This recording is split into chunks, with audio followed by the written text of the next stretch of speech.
When I first decided I wanted to become a professional speaker and a trainer, I started to look for a job to become a trainer.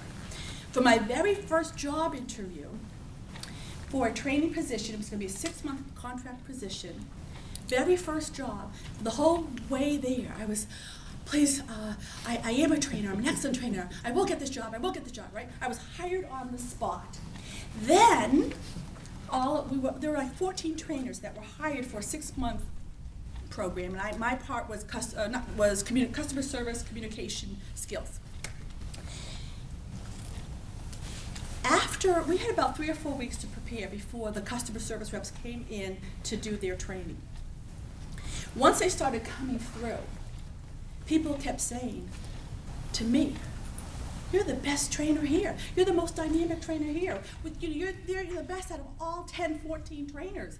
And other trainers were saying the same thing. And the supervisors were saying, "We heard that you're the best." It wasn't because I'm so great. Here's what I did. It was a half-day training program. I went into the training room that looks like this, and I gave my presentation to empty chairs over and over again, while everybody else sat in the conference room and worked on their PowerPoint slides. That's why. So you might want to rethink that 90 minutes. Now here's what to do. You write out, if you have a long presentation, you don't want to rehearse. It can be draining, it can be exhausting. Do 10 minutes today, do 10 minutes tomorrow, do half of it. But if at the very least, read it through so you really know your material. And then you just use your notes. And when you have your notes, you're just glancing to remind you what you need to say. And you don't have to say it the way you wrote it. But because you've written it out, you've edited it, you've rehearsed it over and over again, what comes out of your mouth, the same message will get across. If you don't do this, what could happen or what has happened that you've observed or you've done yourself? Freeze. Breathe? You freeze. Oh, freeze. You get up in front, you look at all these people and you... So you could freeze. What else could happen? I've seen people here, like reading, turn around so their back is to the audience, reading the slides. What the hell am I supposed to say now? Okay. Or just reading the slides to us. Reading the slides. Never, ever, ever, ever do that, or I'll come find you, and we see it all the time, right? Well, now that's a good example, as we tend to copy what other people are doing. There's an article on my website, it's called "We're in an Epidemic," and it's called PowerPoint. Yeah. And because everyone else is using it, we think, I have clients that come to me, and I said, "Why are you using PowerPoint?" They said, "Because I thought I had to." No, you don't. I mean, there are some companies that make you, but then we work with that. We can liven it up, even if you can't change the content. But most people think they have to use it. If you don't have to use it, don't use it. Okay, I'm getting off on a tangent. Do you mean, yes? Do you mean use another presentation package, or just don't use a presentation package? Am I using PowerPoint? Am I getting my message across? Is it engaging? Is it fun? Okay, would you rather I have just bullet points saying, prepare, and you have handouts. You can take them home with you. So this is what I mean by don't copy what other people are doing just because they're doing it. They haven't had public speaking skills training, or if they haven't had it by me. Or someone like me. Okay. Because what I'm teaching you tonight is how to stand out above everyone else so you can get better results. Great content plus great delivery equals great presentation. A great presentation equals great results. So this is what this is all about. All right, so what could happen as a result of you not doing this preparation, and we're just trying to think about, and every time you rehearse, that could be exhausting, because every time you rehearse, you're thinking about what you have to say for these bullet points, and it comes out different every time. Now, I'm sure it's still very effective. We're just talking about taking it to the next level, wherever you are in your presentation skills. When you know your material so well, your energy is free to connect with the audience rather than trying to think about what you have to say about that slide. 7% of communication is words. The rest is vocal tone, emotion, body language, facial expressions, but most of us just get up here and we just give our information.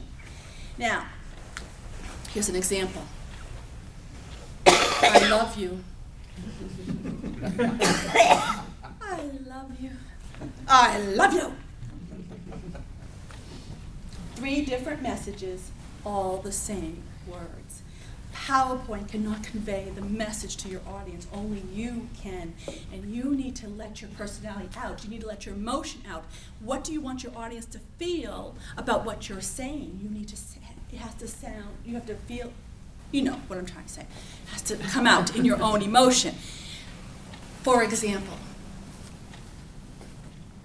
you need to attend this conference in Seattle. You won't believe what's happening there.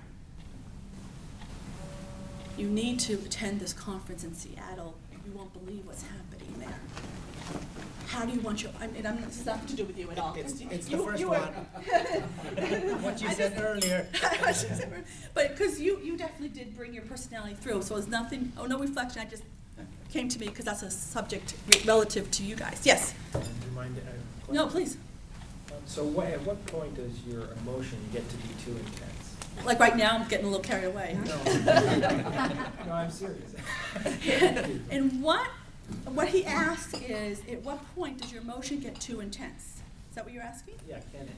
Can it get too intense? I think it all depends upon, you have to be in tune with your audience. Right now, I'm getting a positive vibe, okay? But if you guys were all sitting here like this, saying, you are too much for me, I could read that, then I might tone it down. So I think you have to really be in tune with your audience, because I feel if you're bringing out your authentic self, there's no limits. But just be careful where that goes. I saw a hand over here. No? Okay. All right, let's move on. So we have enough time to go through all these steps, and then we could go back with questions all throughout the whole evening. So there's your preparation. Practice, practice, practice. Now let's talk about the format of every presentation. What's the next step on the handout? Pause. Pause. How many times, I'm just going to grab my little water. How many times have you seen a speaker get introduced and either they start talking from here, oh, so blah, blah, blah, blah, blah, blah, or they get up here and they start speaking right away? We tend to do that. It's just habit. And you might even see it tonight when I get one of you up here. We just tend, because it's uncomfortable to stand here in silence with everybody staring at you. So before you speak, before you present, you want to pause before you speak. And that's an acronym. P stands for position yourself center stage. How many times have you seen a presenter way over here in the corner? And they're hiding behind their slides or something like that. Anybody do that? Good. Now I understand that some of you use PowerPoint and some of you have no choice but to have it smack in the middle.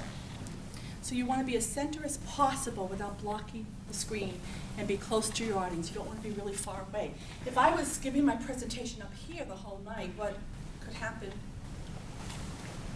People in the back couldn't hear you. Distance. People in the back couldn't hear me, there's distance, I'm not connecting. I like to be close. I don't want, now if I was way up here, what could happen? People behind you. To get your back. Exactly. So you want to try to include everybody. All right, so where am I? Position yourself center stage, because that's where you want to take command of the room. You want your audience to have confidence in you from the very beginning if you want to get great results.